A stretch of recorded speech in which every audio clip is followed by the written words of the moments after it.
If you are becoming so dependent on AI, so much so that you think that AI can literally do your job better than you can, then you need to watch this video.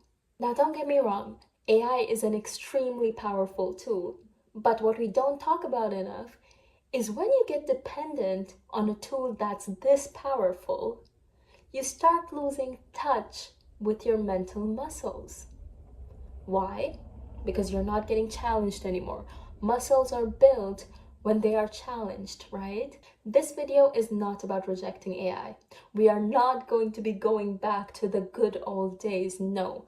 We're just gonna be learning how to start thinking meaningfully again in a world full of AI, just not through AI. So today, I want to help you become independent. We're going to be talking about the naturalization of AI, why over-naturalization has become a problem, and finally, 5 ways in which you can reclaim your brain without giving up on the benefits of AI completely. First, let's talk about what is AI.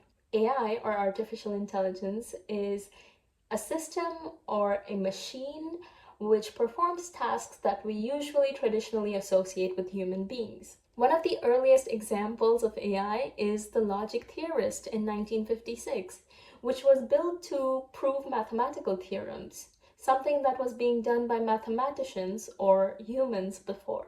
But today, when I use the term AI or artificial intelligence, you most probably think about NLP models like ChatGPT or Gemini. This is all thanks to the naturalization of AI.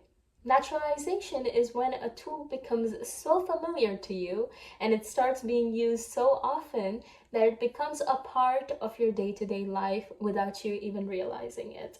Naturalization of efficient tools is great because what this essentially does is it sets new expectations for us as humans to outperform tasks that can be automated now. However, the problem occurs when there is an over-naturalization. You start using tools for purposes they were never meant to be used for. The reason why AI naturalization is so much worse is because AI can be crazy good sometimes. This video is not about working better than AI.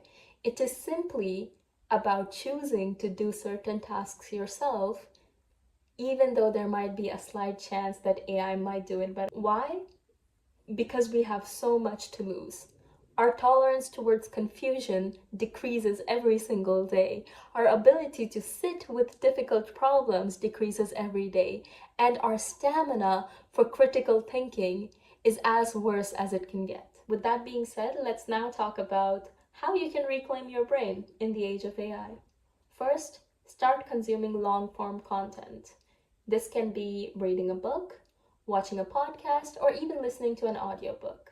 With AI doing everything so incredibly fast, we are losing our patience towards slow digestive comprehension. Even when we do pick up a book, we don't actually read it, right? We just skim through it with the intention of finding information that is only the most important to us, which we then proceed to call too complicated just to put it all into ChatGPT again and give us a simplified summary. Imagine you're watching a movie and you skip the first hour of the movie just because you want to get to the climax and the build-up is unimportant. The result? The climax feels underwhelming. And that is because you literally skipped all of the material that was preparing you for the climax. You skipped all of the build-up, right? So when you are studying from a math textbook, read those introduction chapters. Read those first few paragraphs that help you understand the historical context or the application in real life. These paragraphs and these chapters are not just for show, okay? They are ultimately helping you understand the very complicated math that's going to come further in the textbook. It's going to help you realize that all of the math that you're studying is not that abstract, and you start thinking about it more intuitively and it sticks better. Second, de-digitalize as much as possible. Start taking handwritten notes. Start writing down your to-do lists. The goal here is to have a physical barrier between you and AI so that you don't automate things that don't need automation in the first place. While you go through your physical notes, what you're essentially doing is pushing your brain to pull back all of the information that you already know. This helps build your memory. This helps rigidify your memory. Compare this to your digital notes, where you can very easily just copy and paste it into ChatGPT and ask it to explain it to you endlessly. And regardless, there is a study by the learning scientist that discovered that students who took physical notes or handwritten notes were more likely to perform better in their assessments compared to students who typed out their notes. The third point is an extension to the second one. Start journaling. The main purpose of journaling is to reflect back on your thoughts and become more self-aware, right? And that is enough of a reason for you to start journaling in the first place. But if you are an introvert and if your work does not involve talking to a lot of people or engaging in a lot of communication, when you combine that with AI addiction, you are literally losing your conversation skills. Journaling teaches you how to articulate your own thoughts and feelings, starting with the things that you're the most comfortable with, like your day, for example. And in an age where AI can write everything for you, journaling might be the only space where you allow yourself to openly write without any external assistance. And that alone builds a lot of independence. And I say journaling because journaling is the simplest method, but you can honestly do anything. You can start writing poems, you can start writing a book if that's what you want. You can also do art if you're good at it. You can start painting, you can also do pottery. There's just so much to do. The goal here is to start creating again. Start doing things that do not require any other interruption except you, your own thoughts, your own ideas, and your own creative side. Fourth, the healthy structure for using AI. In my opinion, there are 3 ways in which you can use AI in a healthy manner. You can see these 3 methods as levels.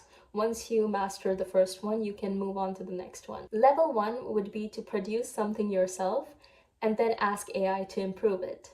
So for example, if you write a paragraph, go and put it into ChatGPT and ask it to improve your language, maybe add some fancy vocabulary. This method is still very dependent on AI, but it is a whole lot better than just asking AI to produce content for you. Once you're comfortable with that, you can move on to level 2. You write something or you start producing something, and then you ask AI for extension prompts.